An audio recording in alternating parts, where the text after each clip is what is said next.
Mesdames, Messieurs, chers invités, l'expertise, le maître mot de notre journée thématique qui vous réserve encore d'ici à 16h30 de nombreux temps forts, et notamment dans le cadre du village de l'hydrogène que j'évoquais à l'instant, que vous découvrirez à partir de 13h45 en présence de très nombreux acteurs de la formation, de l'emploi, du monde industriel, des institutions aussi, tout l'écosystème de la grande région réunie aujourd'hui autour des problématiques que pose l'hydrogène et le développement de sa filière sur les volets métiers, formation, compétences. Et justement, je propose qu'on poursuive nos réflexions en engageant une nouvelle séquence centrée sur l'un des enjeux clés en matière de développement des compétences hydrogènes, la coopération. Car si nous considérons collectivement que l'hydrogène est devenu une technologie centrale pour la décarbonation de nos économies, ça a été évoqué ce matin, on a compris aussi, à travers toutes les analyses présentées un peu plus tôt, qu'il convenait de passer à la vitesse supérieure pour répondre aux besoins croissants des compétences, et le travail a été largement engagé. Alors l'espace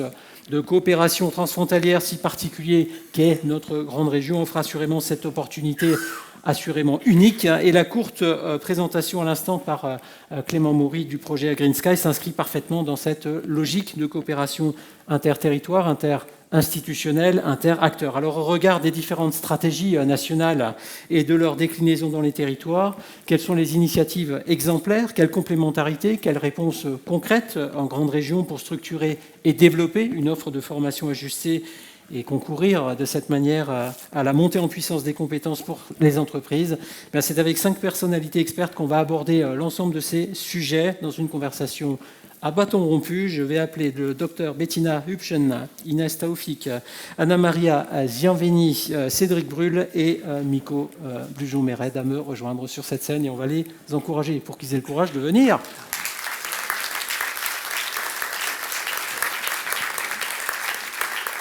Il n'y a pas de plan de table. Bonjour, prenez place. Soyez les bienvenus dans ce beau panel. Merci beaucoup. Alors, il me manque quelqu'un. Il me manque Inès. Eh bien, elle nous rejoindra dans quelques instants. Docteur Bettina Hübchen. Bonjour à vous, merci de nous consacrer cette fin de matinée. Wie geht es Ihnen? Alles okay?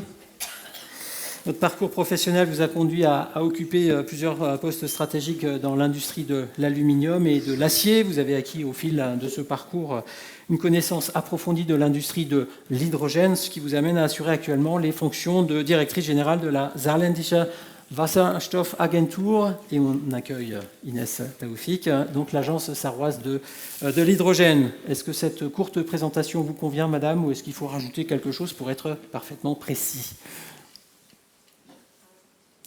Oui, merci beaucoup pour cette présentation et aussi pour votre invitation. Je suis très heureuse d'être ici et veuillez m'excuser, je dois prendre la parole en allemand. Pendant longtemps, j'étais hors de Sarre, pendant 30 ans, et du coup, mes connaissances en français ont rouillé.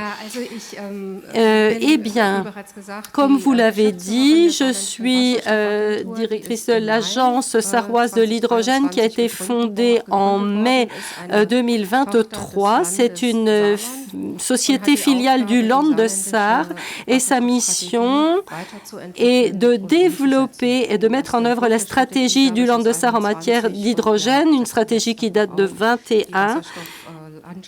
Et en fait, on voit que le paysage de l'hydrogène, l'écosystème est très dynamique, évolue, et en 3 ans, il y a tant de choses qui changent que nous sommes déjà en train de revoir cette stratégie hydrogène, de la retravailler. Et pour l'essentiel, nous avons pour mission de coordonner les activités qui ont déjà lieu, qui ont déjà cours. Nous sommes en train de mener une analyse détaillée des besoins de l'industrie. Avec l'industrie sidérurgique, nous avons un utilisateur majeur d'hydrogène, mais il y a aussi d'autres branches de l'industrie qui peuvent utiliser l'hydrogène.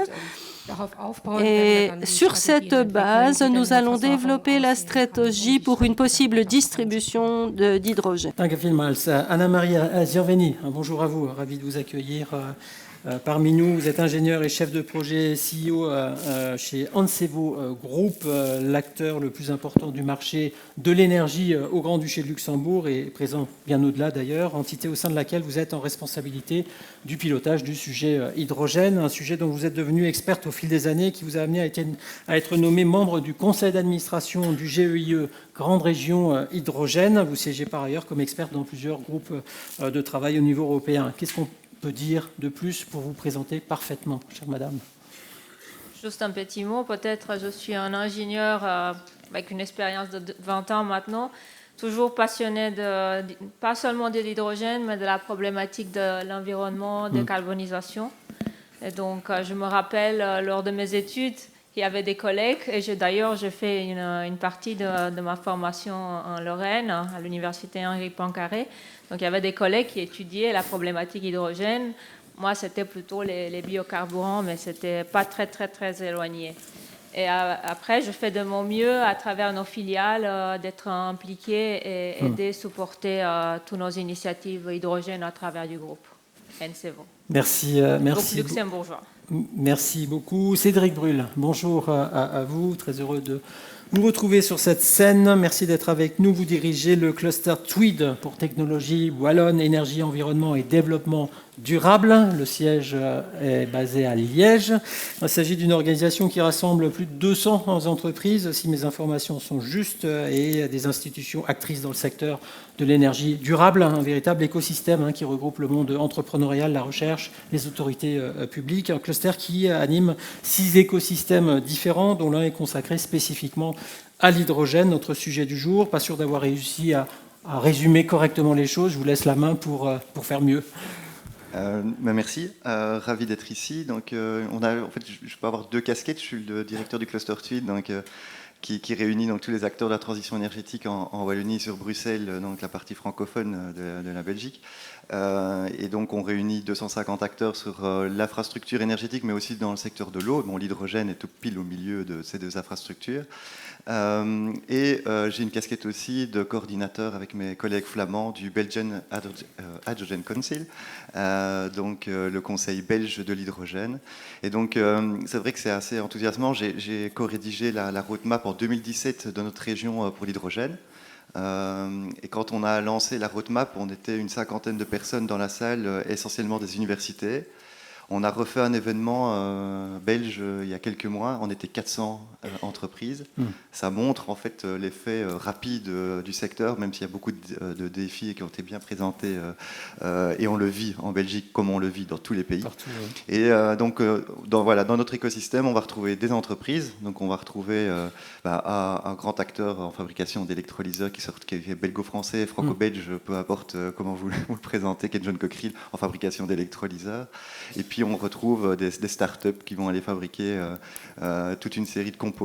On a des centres de recherche qui sont présents, notamment des spécialistes en pyrolyse pour l'hydrogène, qui est une thématique clé, des spécialistes en matériaux. Donc on a vraiment cette partie entreprise, centre de recherche, université. Il y a l'université de Liège qui est présente aujourd'hui avec son carte qui fonctionne à l'hydrogène, donc vous pourrez facilement le trouver ici. Et puis on a les centres de formation avec le Forum, avec Technifutur, et donc on est ravis évidemment d'être ici aujourd'hui. Et alors sur la partie belge, puisque là c'est la partie wallonne que je présente, mais dans la partie belge il y a un écosystème vraiment majeur, notamment les acteurs portuaires, donc le port d'Anvers qui se positionne de manière très ambitieuse, des acteurs qui vont se positionner là-dessus, des acteurs comme des bateliers, le CMB qui est un grand acteur mondial qui teste qui est le premier à avoir des bateaux à hydrogène, et puis finalement toute une chaîne de valeur sur la partie électrolyse avec Borit, Agfa, tous ces grands acteurs qui vont fabriquer des composants de cette chaîne de valeur de l'électrolyse.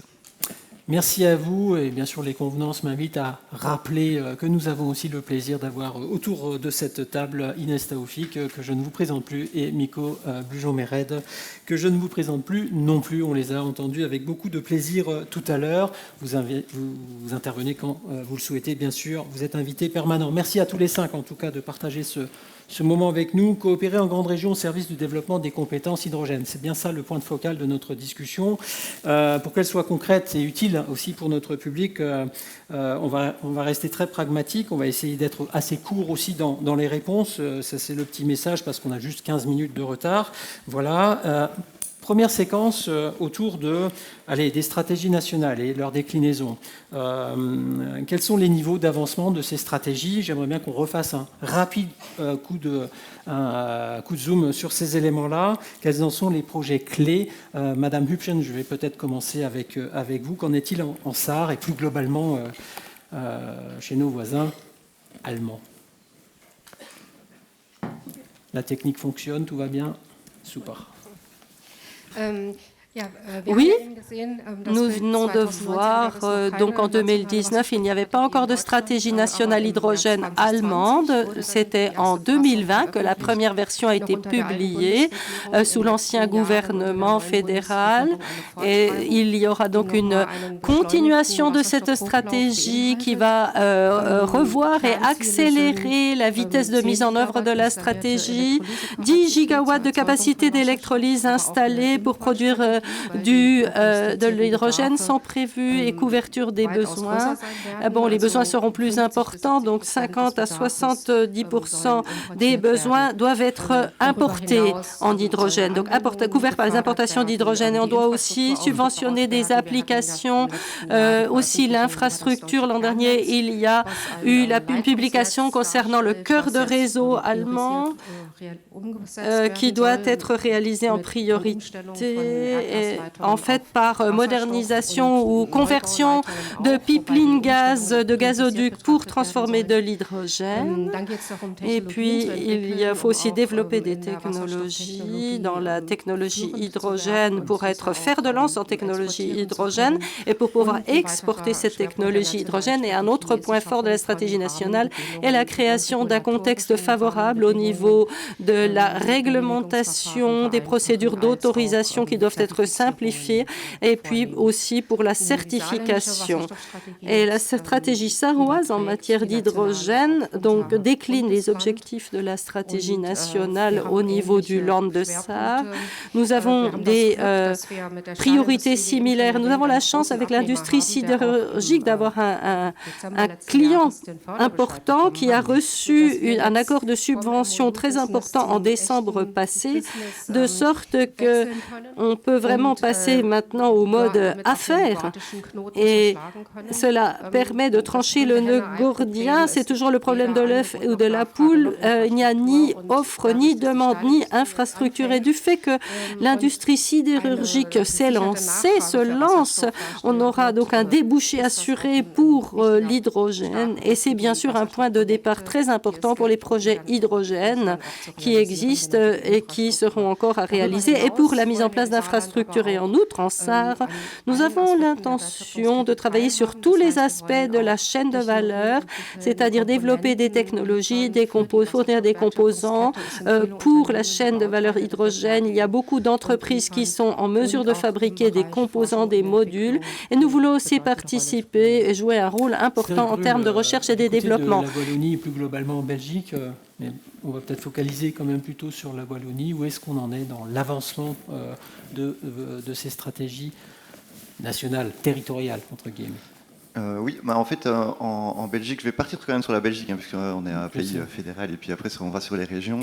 Donc, on a une stratégie nationale qui se décompose quasi similaire à ce qui se passe en l'Allemagne. C'est-à-dire que on se positionne comme un hub d'importation. On sait qu'on ne va pas produire énormément.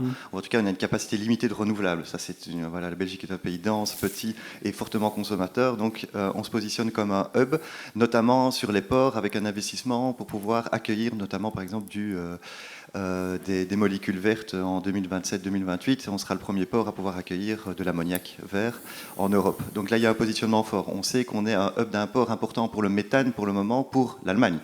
Donc c'est clair qu'on est un partenaire, la Belgique, par rapport à l'Allemagne sur cet aspect-là, et on veut, en tant que Belgique, se positionner, rester un hub d'apport là-dessus. Ça, c'est une première chose.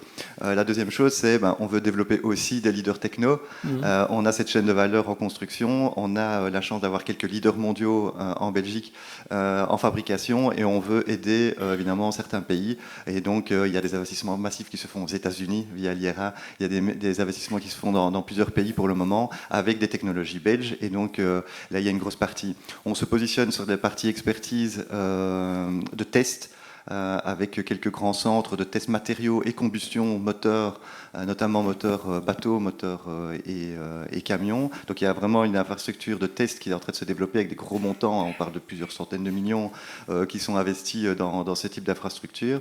Le troisième pan, donc sur les 4 points, le troisième pan, c'est de pouvoir créer un marché d'hydrogène. Donc c'est là où on revient avec la réglementation, la certification, avec des premiers projets de MOU fonctionnels, notamment entre le Oman et la Belgique, où on va certifier un hydrogène vert qui va arriver en Belgique et voir comment elle peut être compliant avec la réglementation européenne. Très très compliqué. Le quatrième point, c'est la coopération, d'où la création du Belgian Hydrogen Council, qui essaye de voir ce type de relation avec les différents pays et de créer ces relationnels-là. Alors si je reviens sur la région, on n'a pas spécialement une autre politique là-dessus. La politique, elle est fortement en fait concentrée dans le slide qui était bien. C'était soit hydrogène champagne ou hydrogène. On est plutôt dans l'hydrogène champagne, c'est-à-dire qu'on va concentrer l'hydrogène qu'on sait rare et peu disponible pour certaines industries, notamment nous, en tout cas pour le moment, sur la mobilité lourde, camion, bateau, puisqu'on est un centre logistique important. Et donc là, c'est un positionnement de la Wallonie sur ça.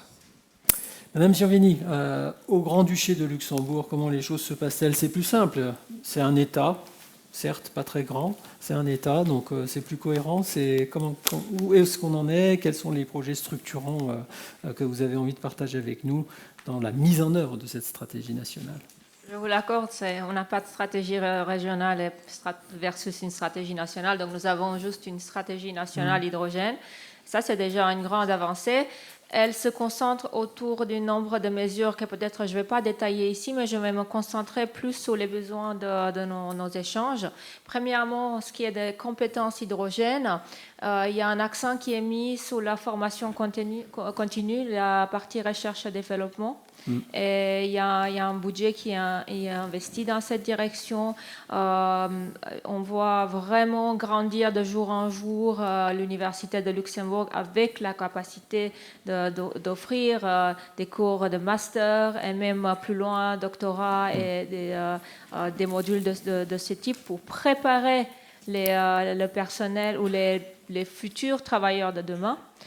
Mais pas seulement, on a la formation continue pour les adultes dans le même sens. Donc ça, c'est un des volets. Quant au l'axe principal de la stratégie, je dois dire qu'à l'époque, elle était concentrée, ou en effet, la priorité elle était donnée pour l'État Luxembourg, pour le Grand-Duché de Luxembourg, à l'électrification et à l'efficacité énergétique. On voit que l'hydrogène il prend une place, à mon avis personnel, mais aussi de point de vue développement de projets aux alentours, une place de plus en plus importante. La priorité est donnée aussi pour le switch de l'hydrogène, ce qu'on appelle l'hydrogène gris, avec un hydrogène vert ou hydrogène plus propre à utiliser dans notre industrie. Industrie qui est concentrée notamment dans la partie sud du pays. Donc, quant au développement de projets, on voit apparaître un certain nombre d'initiatives sur le territoire luxembourgeois grâce à ce soutien qui vient à travers la stratégie nationale. Et à propos, on est aussi en train, à Luxembourg, d'avoir une loi hydrogène qui est en train de mettre une base à tout ce marché de ce vecteur énergétique qui se développe. Donc tous ces projets, je disais, qui viennent apparaître dans la partie industrie, aussi des volumes importants qui sont envisagés dans le futur, dans le moyen et long terme. On a aussi maintenant, avec une partie des fonds européens, lancé une vallée hydrogène au cœur du pays, dont j'ai la chance d'en faire partie et de coordonner un peu l'activité. Et je dois dire qu'on voit un développement sur l'intégralité de la chaîne de valeur.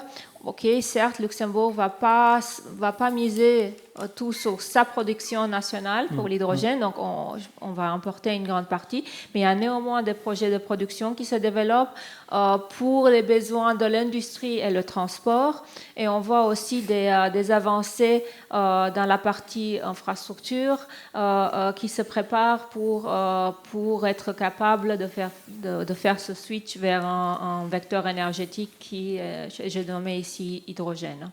Inès Taoufik, quelques rappels sur la stratégie française. Même si on est en grande région, on a ce gros pays qu'est la France qui a développé sa stratégie depuis 2020. Où est-ce qu'on en est? Est-ce qu'il y a un ou deux éléments un peu révélateurs de ce qui se passe bien qu'on pourrait évoquer ce matin? Oui, donc comme l'avait dit Miko en introduction, on est en pleine révision de la stratégie nationale. Donc pour revenir à l'initiale, on avait une stratégie nationale en 2020.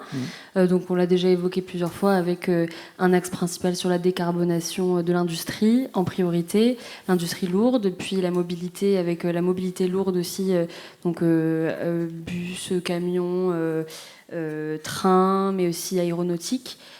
Et une partie donc R&D avec un développement des compétences.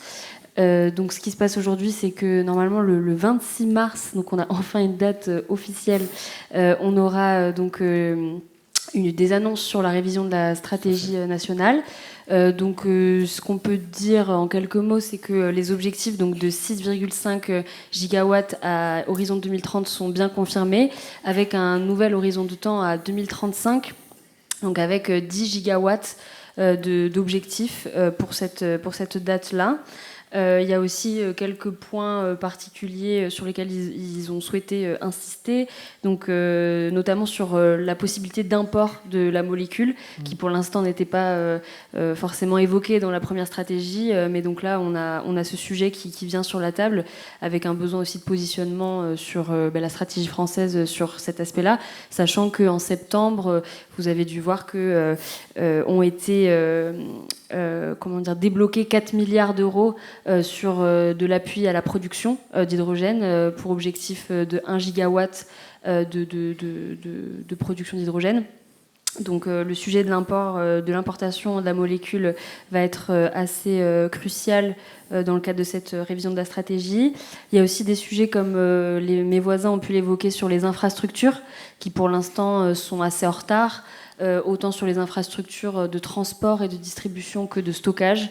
Donc il y a plusieurs projets qu'on peut citer, comme le projet ISO, qui est porté par Terega, donc dans le sud-ouest, et le projet Hipster aussi, qui s'attache à développer ces infrastructures. Sur la production, rapidement, des projets emblématiques comme le projet Normandie, qui donc a pour objectif de produire 200 MW d'hydrogène, dont 100 MW qui sera utilisé par une raffinerie de Total, et la moitié des autres 100 MW pour la mobilité et l'industrie locale. Donc ça, ce sont des projets importants. Pour finir sur la partie mobilité, donc la mobilité a été un petit peu en difficulté et chahutée ces derniers temps. Donc on va voir ce qu'il en sort pour la révision. Néanmoins, un fait marquant aussi sur cette partie attractivité, c'est l'ouverture de la Gigafactory de Symbio, qui a été inaugurée en décembre de l'année 2023, où donc on a donc le projet Symphonie qui pourra produire, il me semble, à terme 50 000 piles à combustible, ce qui n'est pas négligeable. Donc on voit que les projets ouvrent, et en même temps on attend avec impatience cette révision pour que les acteurs économiques puissent aussi se positionner et être un petit peu rassurés, on l'espère. Miko Bujon-Mered, un complément par rapport à ces points de focale qu'on a essayé de faire sur les 4 versants de notre grande région. Juste un point peut-être. Ah, pardon, vous n'avez pas de... Oui, parce qu'il y en a 2. J'attendais le micro, effectivement. Un point de complément, en fait, un mot. C'est l'élément de la synergie absolue. Le point clé aujourd'hui, c'est la synergie. Je vais prendre 2 éléments pour essayer d'illustrer ça assez rapidement. On parlait à l'instant, Inès évoquait les 4 milliards qui ont été débloqués pour sortir le premier gigawatt d'électrolyse français. Fondamentalement, dans le même temps, si on va en Arabie Saoudite sur le projet NEOM qui fait 8,5 gigawatts, non mais vous allez comprendre la différence, on parle de 6,1 milliards de dollars d'investissement. Et en fait, qui a fait ces investissements-là? On a des acteurs français qui ont cadré le tour de table, on a des acteurs français qui sont à la construction du projet, on a des acteurs français qui sont à la gestion de la logistique sur le site. Donc c'est ça qui est assez intéressant, c'est de comment aujourd'hui on arrive à faire une synergie entre ces 4 milliards extrêmement chers pour 1 gigawatt ici et l'expertise accumulée par les mêmes boîtes françaises à l'étranger sur des projets encore plus gros. On peut citer des Total Eren au Maroc, 10 gigawatts, Total Eren pareil toujours au Chili, 10 gigawatts. Bref, comment on fait ces synergies-là? Et le fait qu'il n'y ait pas la dimension import ou la dimension même internationale dans la stratégie de 2020, c'était un vrai point de pénalisant. Et là, en 2024, on devrait avoir une ouverture. C'est pas énorme, c'est vraiment pas énorme, mais c'est une ouverture, ça va être annoncé la semaine prochaine. Le deuxième point sur la synergie, par rapport aux formations qu'on a évoquées tout à l'heure, on a joué mutuellement nos fresques et notre mosaïque entre ADECO, du coup partenaire de Défi, et votre serviteur au mois de janvier. Et ce dont on s'est aperçu, c'est que la fresque de ADECO est une fresque qui vous emmène de la production d'énergie pure jusqu'à l'utilisation pure de l'hydrogène, sans les dimensions systémiques, sociales, etc. Notre mosaïque, on a effectivement ces dimensions là-dedans. La synergie qu'on va essayer de développer avec ADECO n'est pas une synergie forcément sur ADECO va aller parler, je sais pas moi, aux techniciens et nous on va parler aux maires, par exemple, de village. L'idée, ça va être d'apporter les deux aux mêmes populations, qu'on ait des montées en compétences pour toutes les populations et qu'on puisse adapter et eux leurs fresques et nous notre mosaïque à absolument tous les publics, mais qu'on puisse apporter le même niveau de compréhension à tout le monde, parce que derrière, ce qui se joue, c'est un frein majeur au projet, qui sont les freins de l'acceptabilité sociale, premièrement, et deux, les reconnaissances mutuelles de statut, de projet, de certification, etc., notamment d'un point de vue transfrontalier. Ben justement, merci de m'amener là-dessus. Vous avez dit synergie, je vais rajouter le mot coopération. On va appuyer notre propos sur quelques exemples emblématiques, justement pour montrer en quoi la structuration de cette filière hydrogène en grande région repose bien sûr sur beaucoup de réflexions et déjà beaucoup d'actions communes et complémentaires. Anna Maria Giovanni, je vais démarrer avec vous. Vous avez une vision forcément large des choses grâce à votre position au sein de grandes régions hydrogène. Est-ce qu'on peut décliner, je sais pas, un exemple, s'il vous plaît, pour décrypter la manière dont la coopération est positive et elle nous fait vraiment avancer d'un pas significatif? Permettez-moi premièrement de présenter la grande région hydrogène. Donc, c'est une coopération transfrontalière, c'est un groupement européen d'intérêt économique qui s'étale de la partie de la région de la Sarre jusqu'à la région Grand Est, à la frontière luxembourgeoise. Je veux faire aussi un complément parce que j'ai entendu tout à l'heure que les infrastructures en France ou ailleurs sont un peu en retard. Au centre de cette grande région hydrogène se trouve un projet d'infrastructure qui s'appelle Mosaïque, celui avec HY, et qui est très avancé et vraiment beaucoup de travail derrière. Je vois les deux chefs de projet de côté français et allemand qui sont dans la salle. Et je ne pouvais pas ne pas le mentionner parce que comme ça, il y a une justice. Par rapport à je pensais aussi à Archipel en vous interpellant. Voilà. Donc, par rapport à notre coopération, pardon. Je pensais aussi à Archipel en vous interpellant. Ça, effectivement, la grande région hydrogène, maintenant, dans une des pistes stratégiques et une nécessité pour le futur, c'est la coopération avec des autres vallées qui se développent aux alentours. Donc, on espère que dans le futur, on puisse avoir une coopération au-delà des simples discussions et avec une vraie interconnexion avec les vallées qui se développent autour de nous et le projet qui s'étale sur plusieurs chaînes de valeur. Donc ça, c'est un élément qui fait partie de notre ADN et qu'on veut le développer par la suite. Et notamment, on a la chance d'avoir ou aussi moi, mais tous les collègues et tous ces 12 membres impliqués dans la grande région région hydrogène. On a une vue d'hélicoptère avec une intégralité de la chaîne de valeur portant sur la production d'hydrogène, la partie infrastructure, donc la partie purement réseau, et la partie consommation, et pas seulement la ciellerie, on a la céramique, on a plusieurs typologies de projets ou des potentiels consommateurs. On voit tout type de problématique, parce qu'une problématique pour un porteur de projet dans la production n'est forcément pas la même qu'un porteur de projet pour l'infrastructure, et ainsi de suite. Donc, ça nous permet d'avoir aussi des idées ou des axes clairs sur lesquels on pourrait, ou on sait qu'on peut intervenir et on peut y jouer. Si je peux mentionner, par exemple, dans la partie compétences hydrogène, on voit qu'on a un nouveau marché qui se développe, donc celui de l'hydrogène, des nouvelles compétences, des gens qui doivent être formés, aussi des autres jobs qui peuvent être créés dans un futur, avec pourquoi pas les étudiants qui sont actuellement, qui peuvent nous donner un coup de main. Et on aura aussi besoin peut-être d'externaliser certains éléments. Donc on a besoin de sociétés d'ingénierie ou qui sont formées là-dessus, la formation continue pour les adultes, par exemple. Je reviens sur les projets de coopération. Bettina Hübchen, vous êtes située au cœur de cet énorme projet dédié à la constitution d'un écosystème hydrogène régional qui concerne la Sarre, la Lorraine, le Luxembourg. Madame Giovanni l'a cité. C'est Mosaïque, bien sûr, dont les partenaires historiques sont Créo, CGRT, Gaz. Un projet d'ailleurs en lien avec l'industrie sarroise, me semble-t-il. On en parle un petit peu ?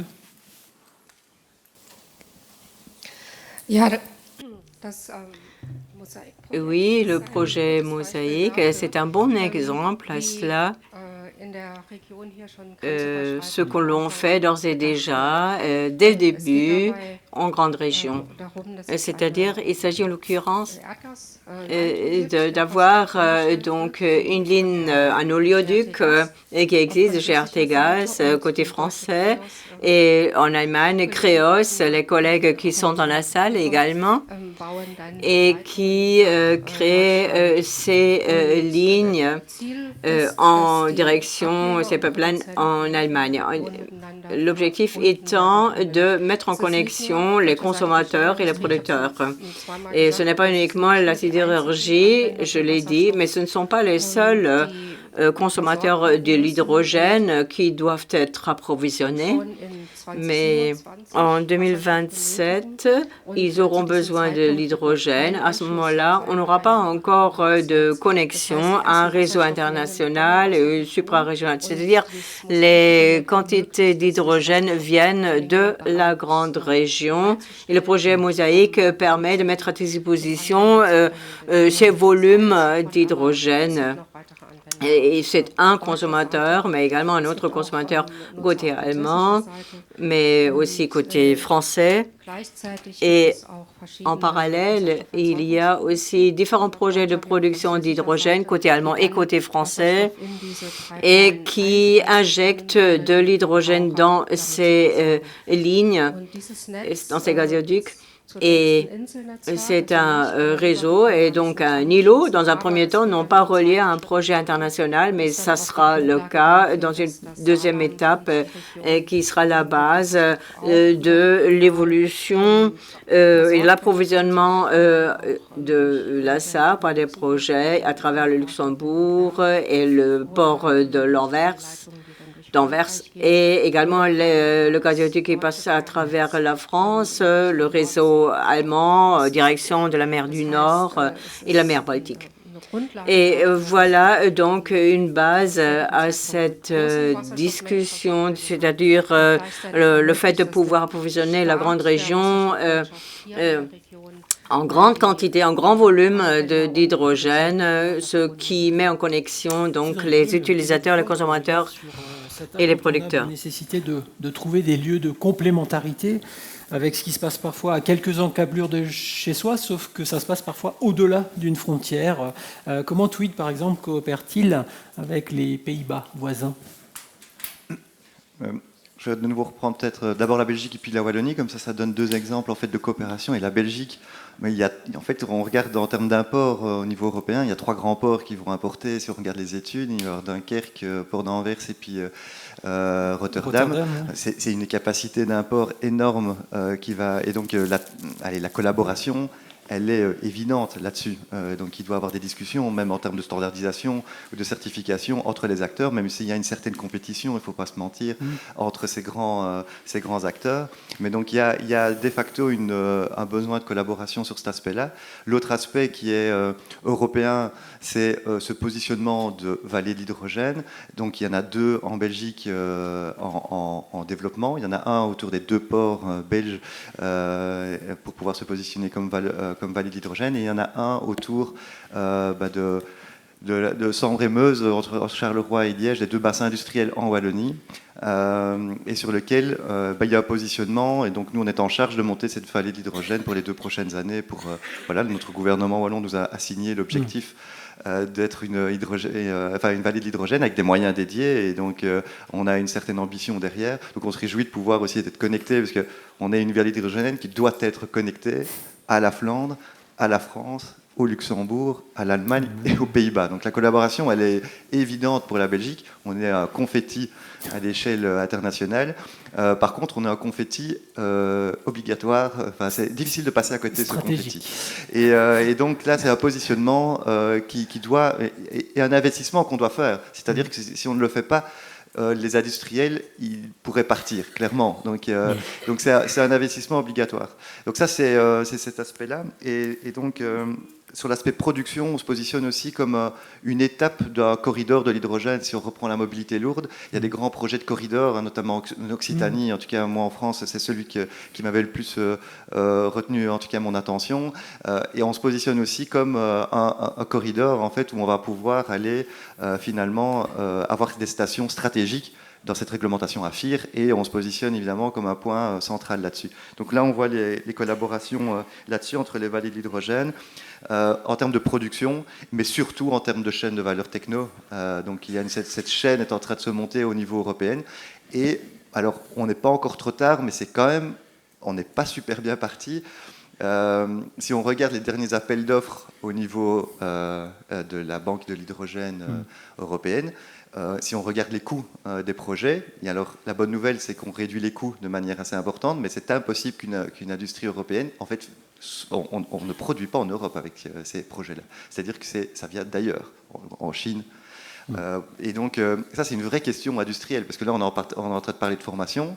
Est-ce qu'on ne va pas refaire l'erreur de ce qui a été fait pour les batteries, le solaire photovoltaïque, l'éolien? On est en train de prendre exactement le même chemin. Et donc là, je pose un pavé dans la mare. C'est toujours bien d'être très, très optimiste. Mais le pavé, il est costaud, il est problématique. Et là, ça pose vraiment la question d'une ambition industrielle européenne sur ce sujet-là ou pas. Et on est vraiment sur une année ou 2... hyper... Un peu charnière. Charnière, oui.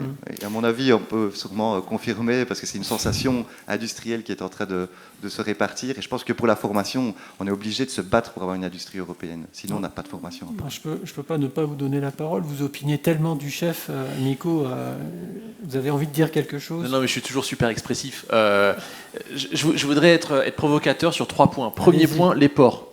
Typiquement, le premier port qui risque de sortir de terre en Europe à grande échelle sur l'hydrogène, c'est pas en Belgique, c'est pas Rotterdam, c'est pas Amsterdam, c'est pas Dunkerque, c'est en Croatie.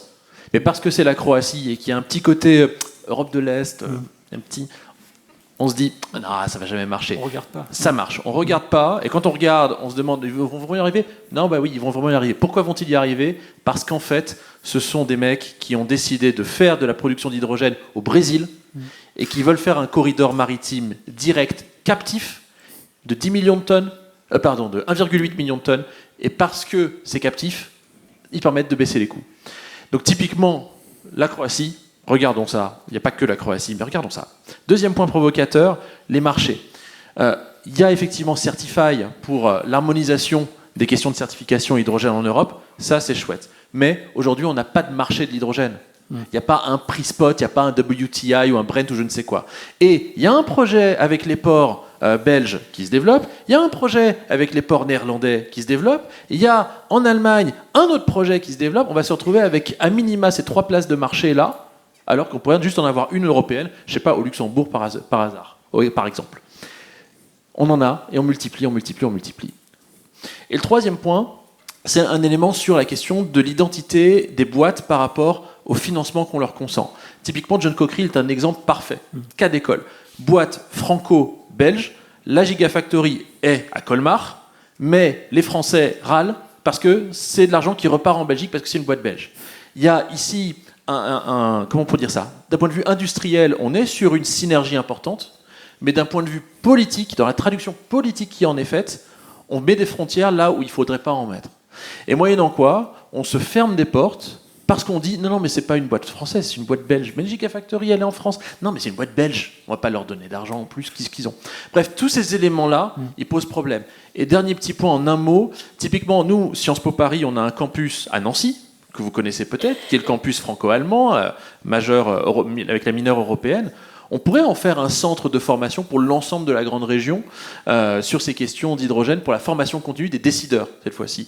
Ben là, c'est pareil. À chaque fois que je propose cette idée-là, j'ai rien qui revient, parce que l'Uni-Luxembourg veut son propre truc, parce que côté Sarre, on veut son propre truc, parce que le Rhineland-Palatinat veut son propre truc. C'est pas la grande région, mais il y a un partenariat avec la Bourgogne-Franche-Comté, c'est pour ça que je pense à ça.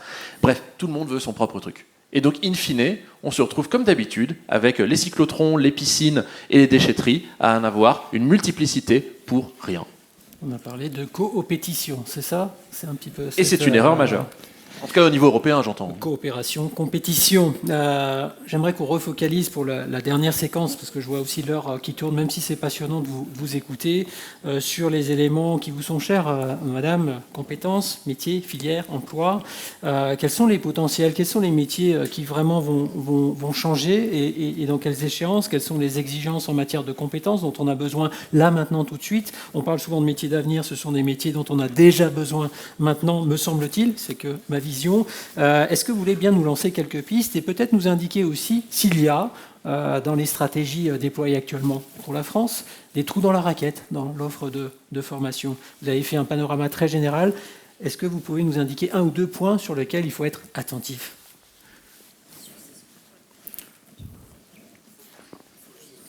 Il est peut-être pas allumé. Voilà. C'est bon, je crois que c'est bon.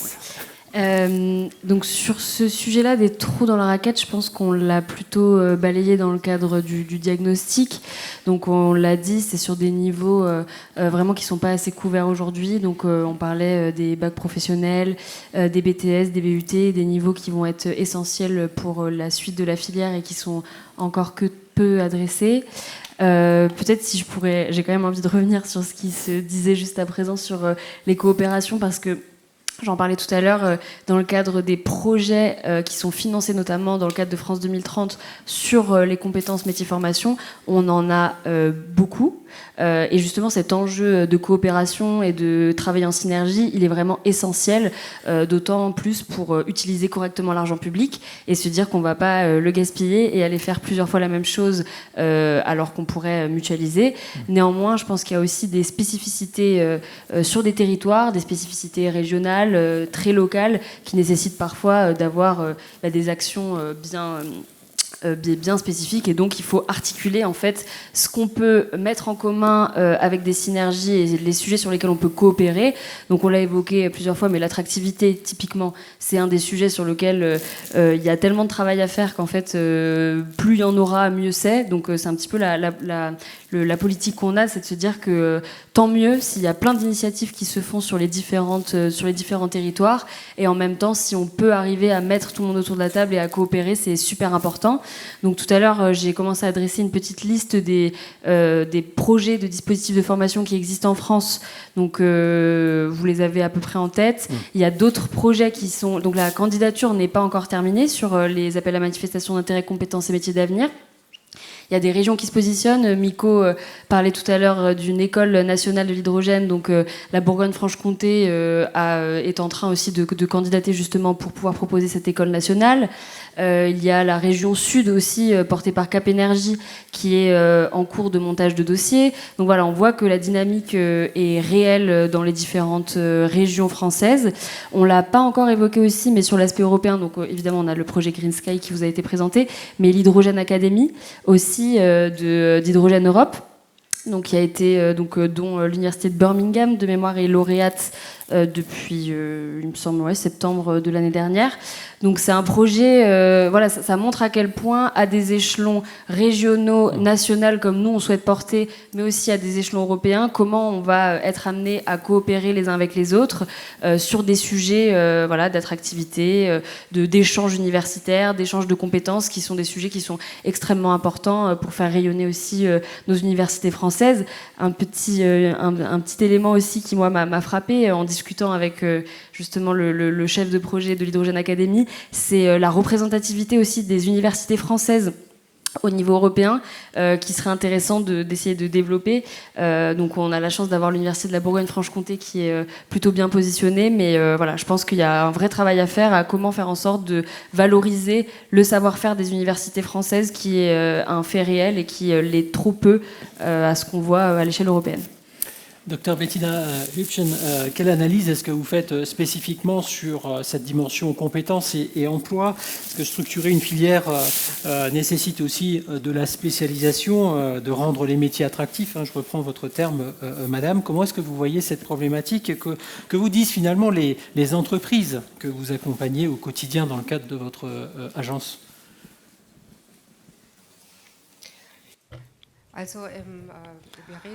Nous parlons dès maintenant d'un marché de l'emploi commun.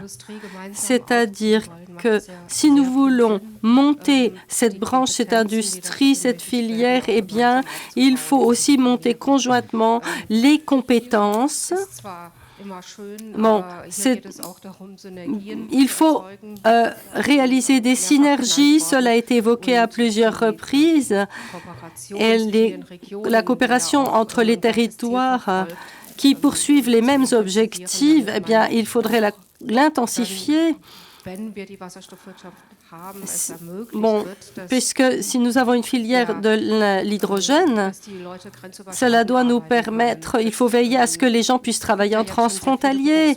Il y a déjà beaucoup de travailleurs frontaliers et cela augmentera encore à l'avenir. Et maintenant que nous mettons en place de nouvelles compétences, nous développons de nouveaux métiers, eh bien, il serait vraiment presque stupide de ne pas faire cela conjointement, puisque de toute façon, nous allons travailler sur un marché qui sera le même. Je ne sais pas comment vous voyez les choses en matière de compétences, c'est forcément un sujet central, je l'imagine en tout cas, quand on parle de cluster, comment est-ce qu'on monte en puissance en lien avec les entreprises et quelles sont finalement les passerelles possibles aussi avec le projet qui nous a été présenté tout à l'heure, à savoir Green Sky? En fait, je peux confirmer vraiment l'étude d'IFAI qui mentionnait d'abord, en fait, temporellement, en fait, le besoin de formation. Nous, le besoin de formation, enfin, sur lequel on a commencé en tant que cluster, on a financé des postdocs. Donc vraiment le haut en termes de compétences, et puis on a financé, maintenant on essaie de viser avec le projet Green Sky des masters et puis finalement des techniciens, et donc en fait on est sur une espèce de séquence en fait de formation avec aussi la volonté d'après de pouvoir finalement former une personne sur la sécurité, c'est-à-dire en fait ça veut dire toute personne en fait qui travaille dans un contexte industriel ou un contexte même de station. Enfin voilà, il y a beaucoup de contextes. Mais nous on commence évidemment avec ce besoin qui est il n'y a pas assez de masters bacheliers qui ont cette compétence transversale hydrogène. J'ai fait des études économiques HEC à Liège sur lesquelles on m'a pas évidemment. C'était peut-être trop tard, mais c'est un bon cas d'école en fait l'hydrogène. On est c'est une analyse macroéconomique. Comment est-ce qu'on place une entreprise, comment est-ce qu'on techniquement, en fait, ça touche tout. En fait, c'est un super sujet. Donc c'est pour ça que j'aime bien les discussions d'aujourd'hui. Donc là, je pense que voilà, comment on positionne, on a ce besoin-là. En termes de recherche, il y a pour le moment, donc on est en recherche de beaucoup de recherches de chercheurs et on ne les trouve pas parce que c'est les mêmes profils que le secteur de l'énergie en général, que le secteur d'ingénierie en général. On en manque, donc ça c'est la base. Et donc je pense que ça il faut régler. Et puis viendra plutôt des métiers techniciens. Et donc il faut s'y préparer. Donc Green Sky, on est alors vraiment une des problématiques, je pense, et c'est un point d'attention, c'est le timing. C'est-à-dire qu'il faut ni être trop tôt ni être trop tard. Donc si je prends le domaine de la mobilité lourde, du jour au lendemain, donc pour le moment elle n'est pas prête. parce que le TCO, hein, le coût total d'utilisation finalement d'un moteur, d'un camion à hydrogène, il est trop important par rapport à ces alternatives technologiques. Mais je ne sais pas si vous avez vu aux Pays-Bas, mais les réseaux électriques sont saturés. La Belgique, on suit cette tendance-là. Je ne sais pas la situation en France, mais dans beaucoup de pays européens, le réseau électrique va être saturé. C'est-à-dire que vous voulez inclure des véhicules qui vont faire 1 mégawatt de puissance pour pouvoir charger votre véhicule. On veut charger en 1 heure une batterie énorme d'1 mégawatt. Vous ne tiendrez pas. Il n'y aura pas de réseau le réseau électrique ne va pas tenir. C'est même pas une question de matériaux, c'est une question de réseau. Et l'investissement est trop lent pour pouvoir faire en sorte que ces acteurs qui ont des obligations européennes vont pouvoir y répondre. Donc en fait, peut-être que sur une année, et le TCO et la contrainte réseau va changer. Donc rapidement, il va falloir aller former beaucoup de gens sur tout ce qui est camion hydrogène. Ça, c'est une possibilité. Et c'est pour ça qu'il faut s'y préparer. Donc, il y a des incertitudes. On ne sait pas quand ça va arriver. Est-ce que ça va arriver? Il y a beaucoup d'alternatives. Mais si ça arrive, il faut quand même être prêt. Et donc ça, je pense que c'est ça aussi tout l'intérêt de projets européens où il y a du subside qui permettent de se préparer en fait, à ces scénarios-là. Donc anticiper, j'ai retenu la leçon de tout à l'heure, c'était votre point 1 dans les préconisations, ou point 2, je ne sais plus, anticiper. Anna-Maria Zianveni, quelle est votre analyse finalement sur ces points? La filière hydrogène est largement sous-dotée en compétences, on le voit bien, on voit les efforts en matière de structuration d'une offre de formation pertinente, mais il faut du temps, vous le dites, Monsieur Brûle. Comment est-ce qu'on accélère, Madame, tout simplement? Je pense que si on se réfère à l'audience qui est ici, nous avons la chance de profiter d'une situation géographique, je vais y arriver, exceptionnelle. Donc, de côté luxembourgeois, nous avons l'Université de Luxembourg qui se développe, des centres de formation continue qui se développent. De côté de la France, en région Grand Est, de même, il y a des très bonnes universités et des très bons organismes de formation. Pareil pour la région, pareil pour la frontière allemande. Donc, je pense qu'il faut mettre à profit le fait qu'on a détecté des besoins d'un côté ou l'autre de la frontière, coopérer, échanger, parce que pour ne pas réinventer, c'est que les Français ont déjà trouvé un besoin de formation. Ça, c'est peut-être un point. Je mise et je pense qu'on est directement confronté ici par une question de la langue. Aussi, peut-être les formations peuvent être plus versatiles, donc à se concentrer, pourquoi pas, les donner en français, en allemand, pourquoi pas en anglais. Ainsi, on pourrait bénéficier par la suite d'un échange d'expertise entre les différentes régions. Et pourquoi pas, s'il y a une personne dont le curriculum le permet à être doté de la connaissance de plusieurs langues, aller travailler, vraiment échanger ou faire des ponctuels, de rapporter son expertise dans l'autre côté de la frontière. Après, effectivement, je ne suis pas du tout une experte ici, mais je suppose que tous ces mécanismes, tous ces curriculums et toutes ces formations nécessitent aussi un cadre administratif qui est assez lourd à être mis en place. Et donc, on pourrait échanger pour simplifier les choses et déjà d'office les simplifier pour y avoir accès. Mais je pense que l'accélération est un point crucial et aussi pour notre groupe, on voit de plus en plus qu'on recherche cette expertise dans l'hydrogène, dans toutes les initiatives que nous avons maintenant en cours. Et c'est une question pour maintenant, alors que la formation prend un peu de temps. Donc je pense qu'on est peut-être pas en retard, mais il faut s'y prendre assez vite. Mesdames, Messieurs, toutes ces personnalités seront évidemment présentes sur le village de l'hydrogène, déjà pendant le cocktail, et puis dans le cadre du village de l'hydrogène pour les interpeller. Je vais faire un dernier tour rapide d'un mot. Quel est le mot ou la notion qu'il faut retenir ce matin par rapport à cette structuration d'une filière qui permette à mieux doter les entreprises et l'ensemble des acteurs de nos écosystèmes hydrogènes en compétences? Madame Taoufi, allez, je suis sûr que vous aviez préparé. Décidément. En l'occurrence, pas tellement, mais j'avais envie de dire quelque chose après ce qu'ont dit mes voisins, mais surtout le passage à l'action. Parce que là, ce qu'on vous a présenté ce matin, donc on a déjà beaucoup de choses sur les diagnostics, et en fait, on se rend compte que quand on rentre dans la réalité, et vous l'avez évoqué, de la complexité administrative qui est assez énorme sur ces sujets de formation, là, on va rentrer dans le dur, et c'est là où on va devoir aller dans le détail, et du coup, c'est les dispositifs de formation qui sont financés par l'État permettent ce passage à l'échelle-là. Donc voilà, c'est vraiment les prochaines étapes pour moi qui sont importantes. Passer à la réalité de l'action. Docteur Bettina Hübchen, vous nous détestez à la...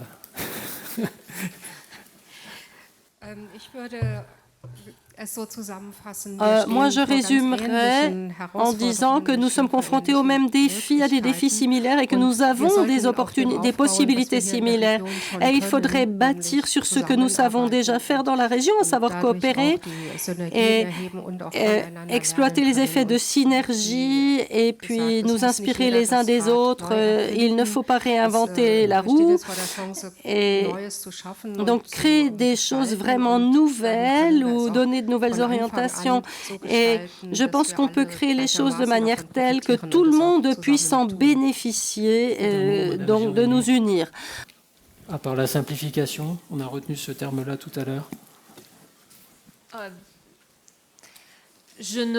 À part la simplification de la partie administrative, je pense peut-être un élément, effectivement, les formations sont assez coûteuses et il faut peut-être un bon support ou de l'État ou des entreprises qui ont besoin de ces formations, un support financier, je veux dire. Peut-être les deux.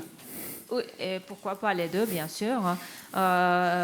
D'ailleurs, un des projets qui a été évoqué tout à l'heure, le Green Sky, notre groupe NCEVO est un supporter du projet de façon officielle, parce que nous avons détecté effectivement qu'il y a ce besoin et effectivement nous sommes prêts à contribuer avec ou donner de notre expertise, parce que je pense que ça vient aussi par là. Une formation, c'est pas juste une formation. Peut-être la vision d'un centre de formation ou d'une université n'est pas à 100% la réalité d'une entreprise qui est confrontée avec des autres problématiques. Donc je pense qu'il y a besoin d'un échange pour que les entreprises donnent leurs demandes ou un peu une sorte de cahier de charges à des organismes de formation pour que les formations soient adaptées à leurs besoins. Pour ça, peut-être on peut avancer beaucoup plus rapidement et on a les gens compétents et pas juste des nouveaux, mais nos collègues qui sont déjà formés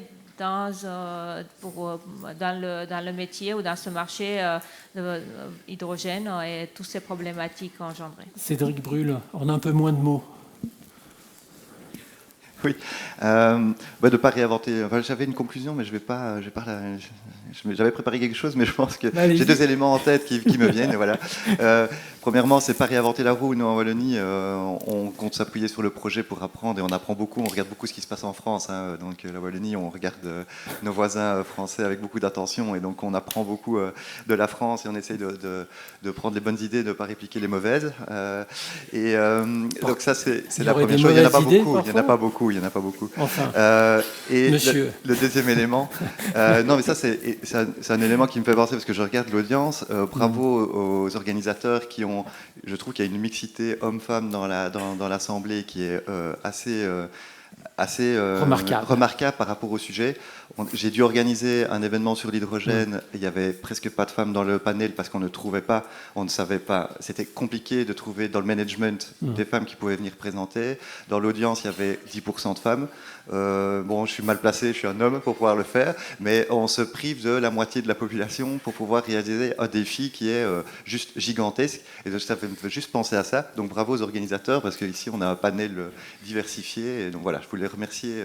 Merci pour les organisateurs ce message, pour ça. c'est important. Si vous voulez applaudir, vous applaudissez, vous êtes libre. Miko Bujon-Méred, est-ce que je peux compter sur vous pour aller en 180 secondes, résumer un peu, pas résumer, mais qu'est-ce qu'on retient finalement de cette matinée très dense, hein. Pardon, il y a eu beaucoup d'informations, mais c'est aussi le but de l'exercice. On va pouvoir discuter plus librement cet après-midi dans le cadre du village de l'hydrogène. Qu'est-ce qu'on retient, et notamment sur cette dimension développement des compétences, développement des formations pour répondre aux besoins de maintenant. Moi, et donc il est midi 27, donc à midi 30, je vous libère, 3 minutes, 180 secondes et 4 mots. Mon premier mot, c'est CHAIRE.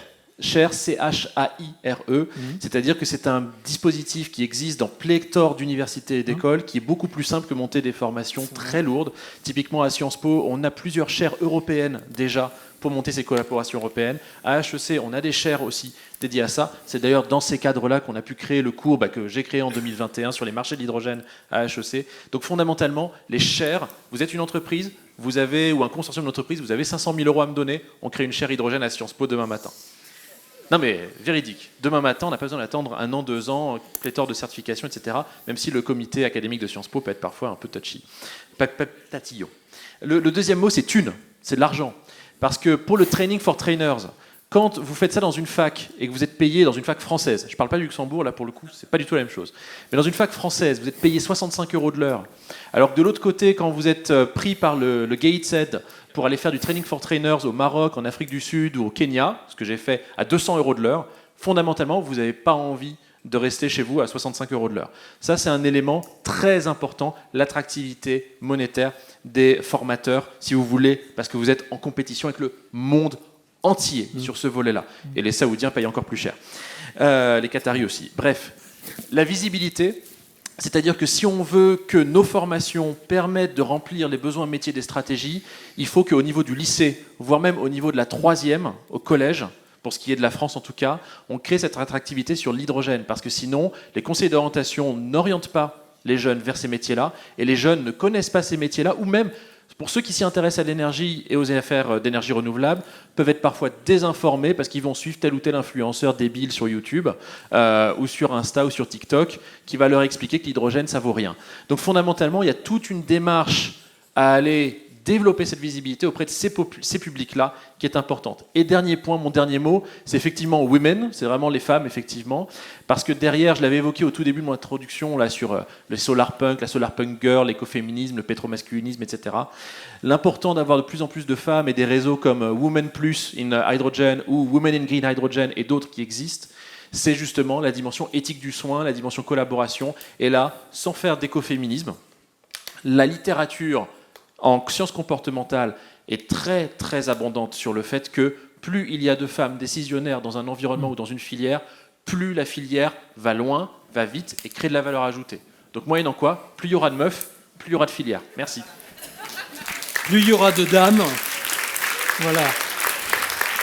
Mesdames, Messieurs, merci. Vous étiez parfaits. Merci, c'était un bonheur de vous interroger. Je vous invite à reprendre place dans l'assistance.